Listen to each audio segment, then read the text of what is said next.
Jim Coyle with you as always. Alec Lasley joining me from thehoosier.com to get you updated on some recruiting notes. We haven't brought to you for a little bit, but there hasn't been a lot going on. It's been kind of quiet, Alec, on the recruiting scene. But, of course, one name does stand out for a lot of people, and they've been wondering since Noah Clowney visited Indiana. There hasn't been a lot of information come out about that and about him since. Yeah, he's obviously the biggest name, the top name for Indiana in any class moving forward. He had visited 3 out of the 4 schools. He was supposed to visit Alabama this past weekend. There was some confusion right after that visit was supposedly happening that he was or wasn't there. It does not sound like he did take that visit. So Alabama's trying to either get him back on campus or trying to figure out a way to at least see him before he ends up making a decision. There's still a lot of moving pieces with that, if he's going to take visits anywhere else, if he's not. But as of now, from what I've been told, it's just kind of sitting in it and see kind of what happens. If he does take another visit to Alabama, or at least take that rescheduled visit, things are going to be pushed back decision-wise. He was supposed to make his decision around probably 2 weeks after he had finished his Alabama visit. So obviously, if he's going to be pushing that back till, mid-October at this point, then we probably won't see a decision until maybe early November. Either way, he's still, from what I've been told, set on signing early. So I don't think there's any confusion with that. I think it's just whether or not he's going to get on campus to Alabama and whether or not he's going to visit any other schools in that top 4 before he ends up making that final choice.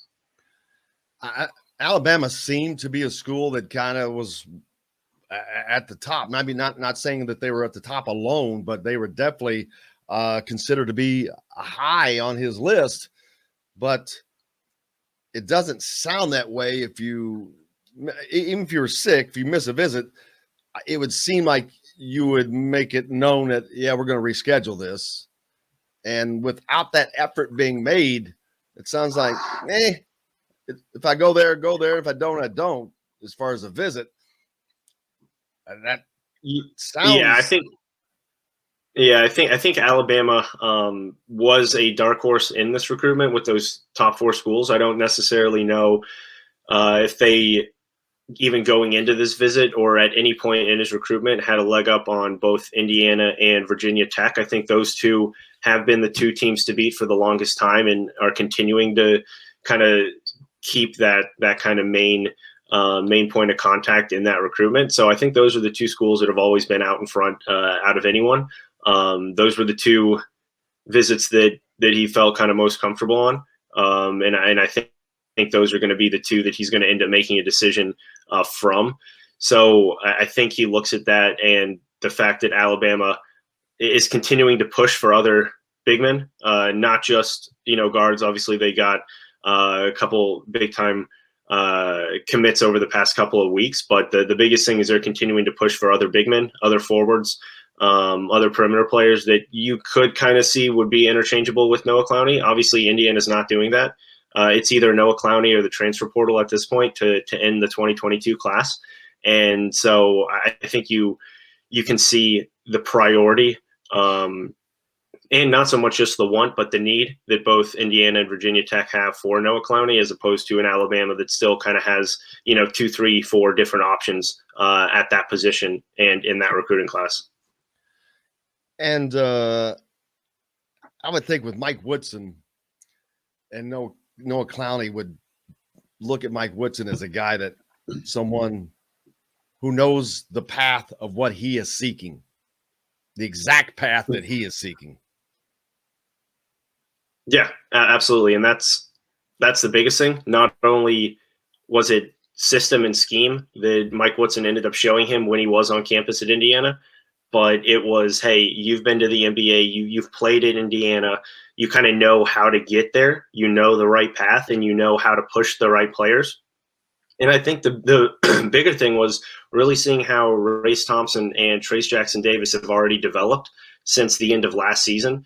Obviously, a lot of fans weren't able to see exactly what they've progressed on and what they've been able to do down in the Bahamas. But, we've heard from Mike Woodson, we've heard from all the players how much both of those forwards have progressed in their development in just such a short period of time. So as a forward, who has a lot of skill and a lot of athleticism, you look at that development in 3-4 months and you think, hey, what can this coach actually do for me in a full year, or even 2 years to get me to obviously where I want to be, and that's playing at the next level. Another thing of note, earlier in the week at the media day, it was mentioned Indiana's going to play 2 scrimmages, one against Cincinnati and the other against an opponent in Louisville. And Rick Bozich, who is on with us each week, said, "Oh, he didn't realize that." And he's like, he went to dig it, and he's hearing that that's going to end up being Belmont. Yeah, team out of Nashville, which makes sense. Louisville's right in the middle between there, so kind of away from prying eyes, I guess, but that makes sense. Yeah, and I think you look at those 2 quote unquote secret scrimmages that are never secret once we get to this time of year. But you look at those 2, and I think those are 2 definitely really, really talented teams. And they're teams that will push Indiana. And I think that's the biggest thing that Mike Woodson's been trying to do since he's taken over the job. He knows that if you're going to end up winning Big Ten championships and national championships, you're going to have to play the best teams. You're going to have to beat the best teams. But you're going to be able to really kind of figure out who you are very early on if you play these teams very early on in your schedules. Obviously, they did that with their Bahamas trip, playing a very, very talented professional team from Serbia, and then you come back and you play a Cincinnati team who very much in a similar situation as Indiana. Obviously, a new coach, a lot of buzz, a lot of excitement, a lot of recruiting wins early on in Wes Miller's short tenure there at Cincinnati, and then Belmont, a team that always is in the NCAA tournament and tends to always kind of get one of those early tournament knockoffs and make it at least to the round of 32 and beat a Big Ten team or a Pac-12 team or anything like that, just based off of their style of play. And that's shoot the ball a lot, have one big man, have four around one, and be able to utilize some of those skill sets that especially the Big Ten hasn't really been able to guard over the past couple of seasons in the NCAA tournament. So I think it's great. We had heard of Cincinnati probably about a little over a month ago as at least one of those. But yeah, obviously Belmont being the second, if that comes to fruition, is obviously a very, very good second exhibition that Indiana is going to have.